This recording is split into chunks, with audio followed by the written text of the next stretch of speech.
So first, we're actually, when we use the modules that are that Health4TheWorld established, I'm going to talk a little bit about the history of HIV in the pathophysiology section, because the history of HIV is bound up with sort of the history of HIV.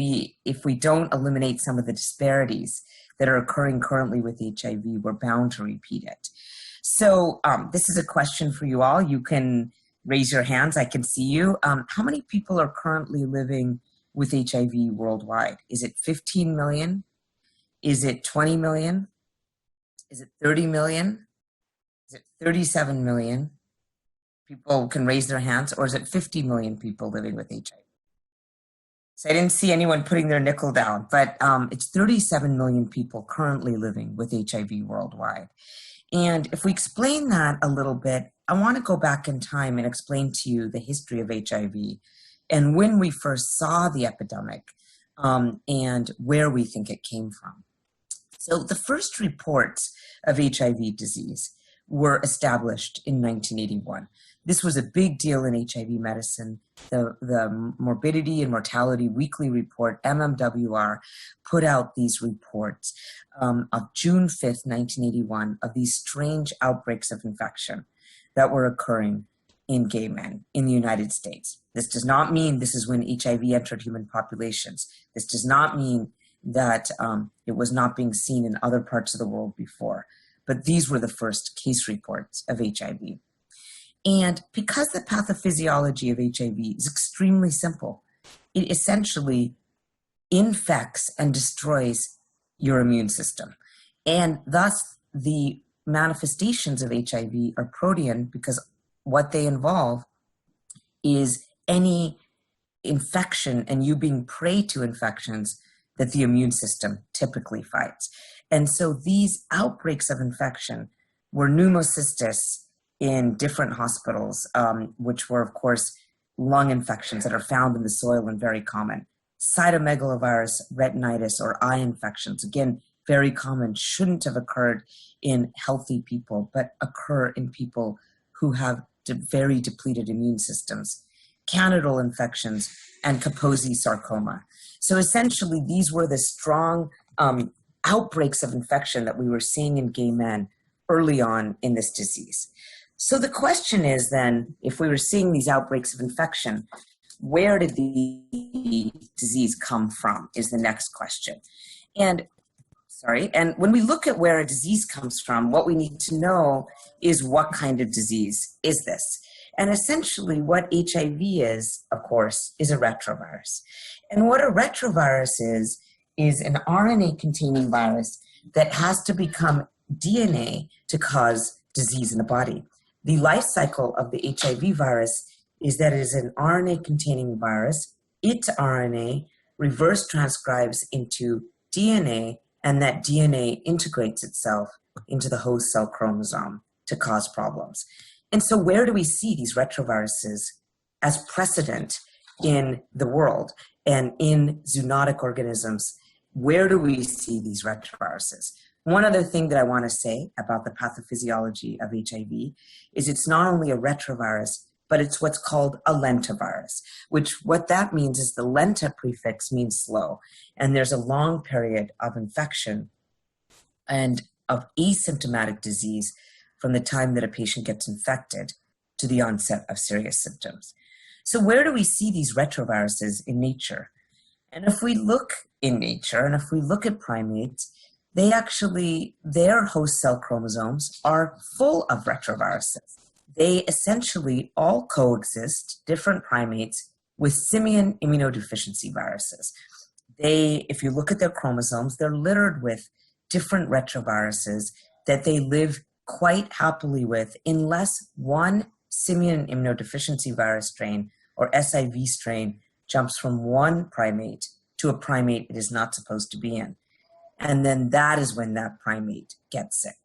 And so what has happened in the world of HIV is that an SIV strain has jumped from a primate into the human, and that is what has made us sick. So we know now where these retroviruses came from. They came from the primate world. They came from SIV strains. So then the next question in pathophysiology is, how did this crossover event occur? Well, to understand how the crossover event occurred and how simian immunodeficiency viruses jumped into the human organism, we have to first review what we have worldwide in terms of HIV strains in the world.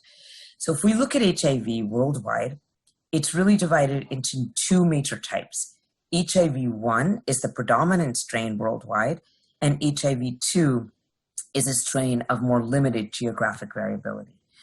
HIV-1 is so prevalent, it actually has a number of groups, group M, group N, O, and P. N, O, and P are actually quite rare, especially P. It's actually been found in only 2 humans. And that P actually is most closely related to SIV strain from gorillas. But the most common strain of HIV-1, which is group M, which causes 90% of all worldwide infections, is most closely related to an SIV strain found in chimpanzees. And that particular chimpanzee, Pantroclonides trochonides, has an SIV strain that is most closely related to the predominant strain in humans. So we think that when we look at the crossover event was from this particular species of primates. HIV-2 is also found in the world. It's found more in Western Africa and in countries that interfered with West Africa, so meaning countries that colonized West Africa and then went out and colonized other places, Spain, Portugal, and then found in Morocco, Goa, and places that France colonized and Spain colonized. HIV is more limited, and it's most closely related to the SIV strain found in the Sudimangami. So then the next question, when we're looking at the history and the pathophysiology of HIV, is how did the viruses get from the primate species into the humans? Now, the first theory propounded on that actually was raised by an author and a book written called The River. This author is named Edward Hooper, and he postulated that the entrance of HIV into human populations actually had to do with the polio vaccine. I'm actually going to interrupt at this point and ask if you have any questions. Please feel free to ask. I'm not sure if we can also, I will definitely reserve time for questions at the end, but if you have questions, I'm very happy to take them. So Edward Hooper wrote a book called The River, and he was postulating how did HIV enter human populations. And his idea was that there was a very active fight going on with the polio vaccine in the late 50s. And his theory was that HIV entered human populations in relationship to the polio vaccine. What was happening in the late 50s is that, of course, Salk was the person who came up with the inactivated polio vaccine that's injected. But Sabin was the scientist who came up with the oral polio vaccine that was administered orally. And Sabin was actually, he had a competitor named Hilary Krapowski, who also came up with an oral polio vaccine. And what Hilary Krapowski said is that my oral polio vaccine works better. Sabin and Krapowski were evaluated by an independent NIH committee, and Sabin's vaccine was proven to be superior. However, Hilary Krapowski, who had lived in Belgium, actually went to Africa and the areas of the Belgian Congo, which was specifically being colonized by Belgium at the time, and he administered his vaccine to 1 million people anyway, even though he had been told not to do that. And he went to the Belgian Congo and gave the polio vaccine that he developed and grew in primate cells to 1 million people in the Belgian Congo. And what Edward Hooper was postulating, it was that event of a mass administration of polio vaccine that was grown in primate cells that led to the entrance of HIV to human populations. That probably actually isn't true. It didn't work with the timing, and it also didn't work with the particular primate cell. His vaccine was grown in the African green monkey. And as we know, HIV-1 is most closely related to the SIV strain found in the chimpanzee. And so that probably wasn't the reason, but it was an interesting book and important to think of the impact of safety and colonization on the spread of human disease. The most likely etiology of the entrance of HIV from the primate world into human populations, unfortunately, is the bushmeat trade, which is the practice of hunting and killing primates for food. Hunters who participate in the bushmeat trade get exposed to very many SIV strains from primates, and indeed their primates are actually littered, their chromosomes are littered with different SIV strains. And it's then what it takes is human-to-human transmission, an SIV strain that gets into a human and then is spread sexually. So then the next question becomes, well, when did HIV enter human populations? In the interest of time, I'm actually going to skip to this next slide with the idea of when did HIV enter human populations? Well, to know when HIV entered human populations, what we need is blood specimens that are stored from around the crossover time event. And what happened is what was known as the Belgian Congo at the time, and of course, what is now the Democratic Republic of Congo. In 1959, a group of scientists at the University of Washington had been conducting an experiment, and they actually stored 1,200 plasma specimens from Zaire at the time, and had them in their laboratory back at UW at University of Washington. And so what they did is they took those 1,200 plasma specimens that were collected in 1959, and they analyzed them all for HIV, and they found HIV in a single plasma specimen. And so what they did is they called that HIV strain ZR59, and they compared it at the time. This was a paper published in the year 2000. They compared it to the SIV strain that we knew about in chimpanzees from the SIV strain in the Pan-troglodytes that looks most like HIV. And then they compared it to what we knew HIV looked like in the year 2000 when this paper was published. And they did phylogenetic analysis, sort of compared how long the virus would have to be in human populations to evolve its differences from those two sets of HIV strains. And they estimated that HIV entered human populations around the year 1930. And that view was held from 2000 to 2008 when another paper was published in the year 2008. And the reason that new paper was published is a new strain was found. This new strain of HIV was found in a lymph node specimen from a woman who had died in Kinshasa of lymphoma, unfortunately. And they looked at DRC60, they looked at ZR59, and they thought they'd be very similar if HIV had entered human populations in 1930, but they were actually quite different. And what they did through, again, phylogenetic analysis is estimated that HIV needed to be in human populations for longer than from 1930, and they estimated that HIV entered humans around the turn of the 20th century, around 1908. And that's our current theory, is that HIV entered human populations around the turn of the 20th century. They then superimposed their vision of when HIV entered human populations to what was happening in the western region of Africa at the time.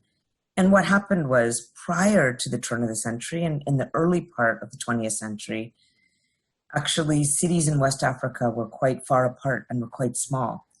But with, unfortunately, colonialism and the social disruption that came around with colonialism, the growth of cities and the establishment by colonialists of the sex trade, that is when HIV, even though it had entered quietly at the turn of the century, started spreading in West Africa.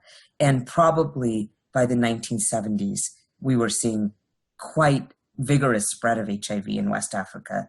And then what happened there historically is illustrated in the following maps. What HIV had to do was to get from West Africa to East Africa for it to spread even more quickly. And so probably in the 70s, HIV came from West to East Africa, and in East Africa, it spread quite quickly. And unfortunately, that was for a number of reasons, including a very active sex trade, again, social disruption from colonialism, lots of migration of people from back and forth, truck drivers going from one place to another, passing the infection, a high ratio of men in the urban centers, low status of women, low rates of circumcision, and all of that led to really massive spread of HIV in East Africa at the time, with 85% of sex workers in Nairobi by 1986 being infected with the virus. Then it crossed by the Tanzam Road down to sub-Saharan Africa, down to South Africa, and then this is what the maps look like. In 1985, it was really moving over from West to East Africa, as indicated by the darker areas on this map. By 1995, it had really spread to East Africa, passed down to sub-Saharan Africa. You can see the very high HIV prevalence, unfortunately, in Africa. And then by 2005, really still continued to be concentrated in the continent, with more spread, of course, worldwide, including in areas of the former Soviet Union where there's a very active heroin outbreak, unfortunately, and heroin IV drug use, and there's a lot of spread going on there. So that's the history and how we got to where we are now with HIV. And now here we are in the current map of HIV worldwide, 36.7 million people infected. Again, the majority of infections being in East and South Africa with 19.4 million people infected, quite an outbreak in Eastern Europe and Central Asia, and then about 1.1 million people living with HIV in the US. Quite a number of people in India, but not a high prevalence, just a high number of people because of population growth in India.